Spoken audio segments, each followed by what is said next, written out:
Number 10. Ang mukha ng dragon sa bintana ng eroplano. Isang pasaherong nasa mataas na lipad ang biglang nakakita ng napakalaking aninong may malalapad na pakpak sa labas ng bintana. Parang may gumagalaw na higanting nilalang sa pagitan ng mga ulap.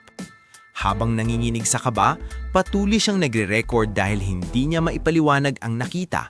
Sobrang laki, sobrang dilim, at parang may sariling bigat ang bawat pag-aspas ng pakpak nito.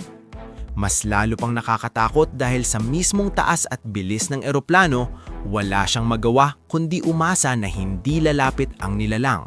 Sa tagal ng ilang sandali, para bang sinusundan nito ang eroplano hanggang sa bigla itong lumihis at mawala sa ulap. Iniwan ng pasahero na tulala at paulit-ulit na tinatanong sa sarili kung totoong dragon nga ba ang nasilayan niya. Number 9. Ang Centauro sa lambak. Habang nagvi-video lang sana ng tanawin sa isang malawak na lambak, may napansing mabagal na gumagalaw na figura sa malayo. Sa unang tingin, parang tao na naglalakad. Pero habang tumatagal at lumilinaw ang kuha, lumabas ang nakakagulat na detalye.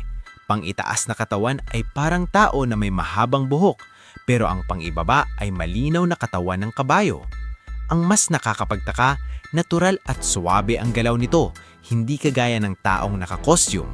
Sa halip na tumakbo palapit, nagpatuloy lang ang kumuha ng video sa distansya, halatang nangingibabaw ang takot at pagtataka. Wala ring ibang lumitaw sa paligid, kaya umalis siyang dala ang footage na hanggang ngayon ay nag-iiwan ng tanong. Kung hindi ito panlilin lang, ano ang nakita niya sa lambak? Number 8. Pagtakip sa Pegasus. May isang hiker daw na nagkwento na nakakita siya ng puting Pegasus sa malalim na gubat. At tulad ng inaasahan, halos walang naniwala. Pero may grupong naglakas loob na sundan ang balita.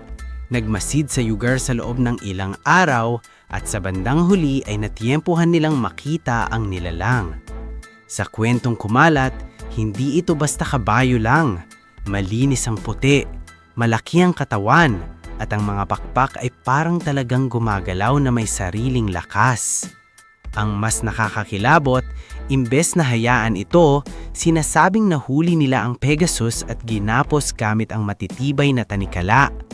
Nagpupumiglas ito, nagwawala, at desperadong hinahampas ang pakpak para makawala, pero hindi raw umubra. At dahil sa tagumpay nilang iyon, naghanap pa sila sa paligid at nakakita pang isa pang kakaibang nilalang na parang unicorn na mas madaling kontrolin dahil wala itong pakpak. Pagkatapos noon, biglang naging tahimik ang lahat. Parang may itinago silang sikreto kung ano ang ginawa nila sa mga nahuling nilalang. Number 7. Enkwentro sa Dogman o Taong Aso. Sa isang hiking trail, may magkasantala ng nakapansin ng matangkad na figurang nakatayo sa unahan. Sa una, akala nila tao lang na nakatigil, kaya nag-zoom sila para makita ng mas malinaw. Doon nila napansin ang hindi tugma. Nakatayo ito na parang tao, pero ang anyo ng ulo at mukha ay malinaw na pang-aso o pang-lobo at may balahibo pa sa katawan. Sa ilang segundo parang nagyelo ang hangin sa paligid dahil hindi nila alam kung dapat bang lumapit o umatras. Bigla raw itong kumilos. Mula sa pagiging nakatigil, nag-charge ito papunta sa kanila. Mabilis at agresibo. Sa sobrang gulat, naputol ang video sa mismong sandaling iyon. Matapos silang i-share online, sinabi ng magkasantalan na tumigil sila sa pag-record at tumakbo. At nang tumingin sila pabalik, wala na ang nilalang, parang naglaho sa gubat. Kaya hanggang ngayon, nananatiling palaisipan kung tunay ba itong taong aso o hayop na hindi pa nadodokumento o isang nakakatakot na panlilinlang na nasaktuhan lang sa camera. Number 5. Pagpapakita ni Garuda sa Mumbai. Sa isang araw na tila normal lang sa kalsada ng Mumbai, may mga tao ang napatingala nang may makita silang misteryosong figura sa tuktok ng isang gusali. mula sa malayo. Kitang-kita raw ang malalapad na pakpak nito at ang kakaibang anyo ng ulo na parang may suot na matulis na headdress. Dahil dito, maraming huminto at naglabas ng cellphone. Sabay-sabay na nag-record dahil hindi ito mukhang ordinaryong tao o costume na pang-eksena lang. Ang mas nagpagulat sa lahat, ang itsura nito ay halos tugma sa imahe ni Garuda, ang mythological na banal na ibon sa mga kwento ng Hindu. Sinasabing nang kumalat ang video, mas naging usap-usapan pa dahil nangyari raw ito malapit sa panahon ng isang pistang iniaalay kay Garuda. Sa isang iglap, binuka nito ang mga pakpak, umangat ng parang sanay na sanay at lumipad palayo, na para bang pinatunayang hindi lang ito palabas, kundi isang bagay na hindi madaling ipaliwanag. Number 5. Ang humanoid na buyaya. Sa gitna ng isang masukal at basang kagubatan, may isang field researcher ang nakaranas ng bagay na hindi niya inaasahan sa buong karera niya. Habang nag-oobserba sa lugar, may gumapang palabas ng putikan. Isang nilalang na sa unang tingin ay buyaya, pero ang tindig at hulma ng katawan ay parang tao. Makapal ang balat, madilim ang kulay, at ang katawan ay sobrang muscular na parang kitang-kita ang lakas kahit mula sa distansya. Habang unti-unti itong lumalabas, lumitaw ang mahabang buntot at ang laki nito na higit sa normal na buyaya. Kahit may tukso raw na lumapit, pinili ng researcher na manatili sa malayo dahil kung totoo man ito, delikado itong harapin ng basta-basta. Sa kuha, makikita ang paraan ng pagkilos nito, mabigat, kontrolado, at tila may talinong nagmamasid. Kaya hanggang ngayon, ang tanong ng marami, isa ba itong hindi pa natutuklas ang species, isang eksperimento, o isa na namang misterya na nahuli lang ng kamera sa tamang oras? Number 4. Lihim na laboratorio ng pagpaparami. Isang leaked na video raw ang kumalat na sinasabing galing sa isang nakatagong pasilidad sa Japan at ayon sa naglabas nito, may whistleblower na palihim na nag-record sa loob. Sa kuha, makikita ang isang makapal na salaming lalagyan na may napakalaking gintong itlog sa loob, parang hindi normal ang sukat at kulay. Ilang sandali pa, may biglang paggalaw at doon nagsimula ang nakakatindig balahibong bahagi. May nilalang na napisa mula sa itlog na may balahibo at anyong hindi maikakabit sa ordinaryong ibon. Habang iniikot ang kamera, mas lumala ang bigat ng revelasyon dahil ipinakita ang ilang cells o kulungan sa paligid. At sa bawat isa, may mas malalaking bersyon ng parehong nilalang.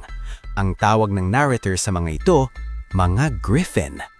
Dahil dito, lumitaw ang hinala na hindi ito aksidente, kundi isang lihim na breeding program, posibleng may kinalaman sa genetic engineering.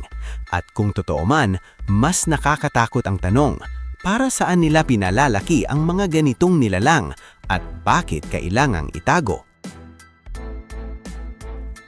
Number 3. Mga batang griffin o juvenile griffins.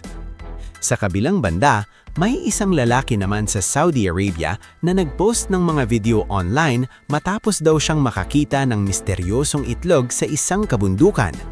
Ayon sa kanya, mula roon ay napisa ang isang maliit na nilalang na malinaw ang itsura, parang griffin pero bata pa. May matutulis na tuka, maliliit na kuko at kilos na parang naglalaro at nag-eeksperimento sa paligid. Bagamat hindi pa ito kayang lumipad ng mag-isa, kapansin-pansin ang porma nito na tila kombinasyon ng ibon at mabangis na hayop. Pero gaya ng inaasahan, hati ang mga tao. May naniniwalang pambihirang ebidensya ito habang ang iba ay nagsasabing gawa-gawa lang para sa views. Ang argumento ng mga duda, kung totoo raw iyon, matagal nang nakialam ang mga siyentipiko at otoridad para kunin at pag-aralan ito. Pero kahit ganoon, maraming nagsasabing disturbingly real ang itsura at galaw ng nilalang sa video. Kaya nananatili ang misteryo. Kung peke ito, bakit sobrang kapani-paniwala? At kung totoo, paano ito napunta sa kamay ng isang ordinaryong tao? Number 2. Ang may pakpak na tagamasid. Sa kalagitnaan ng isang winter hike sa Adirondacks sa New York, may isang lalaki ang nagsabing nakaramdam siya ng kakaibang tingin, yung pakiramdam na may nagmamasid kahit wala kang kasabay. Nang silipin niya ang pinanggagalingan, may nakita siyang figurang nakasilip sa likod ng mga puno. Pero hindi ito tao. Maputi ang anyo at may napakalalaking puting pakpak na halos sumasabay ang kulay sa nyebe, kaya lalo itong nakakatakot tingnan. Dahil sa layo, hindi niya maaninaw ang mukha nito pero malinaw ang kilos.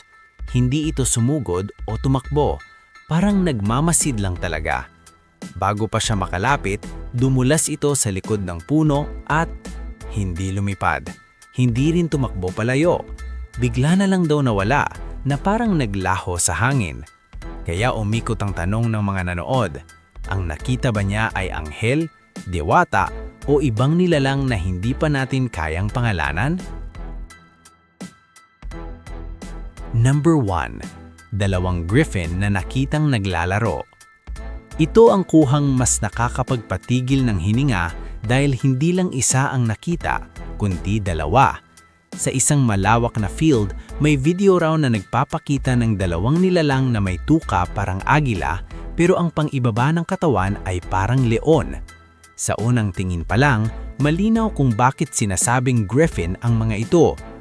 Ang mas kakaiba, tila hindi sila ganap na malalaki, parang juvenile pa, kaya kitang-kita ang pagiging mapaglaro nila habang gumagalaw at nag-iikutan. Pero, imbes na maging simpleng wow moment, mas dumami ang tanong. Paano posible na makakita ng dalawang ganitong nilalang sa iisang lugar? May mga nagdududa na baka gawa-gawa o edited, pero ang iba naman ay nagbubuo ng mas madilim na hinala. Posible bang may nagpalaki o nagparami ng ganitong hybrid sa lihim? Sa dulo, ang video ang naging mitya ng usap-usapan. Kung isang griffin ay imposibleng makita, paano pa kaya ang dalawa na parang normal lang na naglalaro sa gitna ng kaparangan?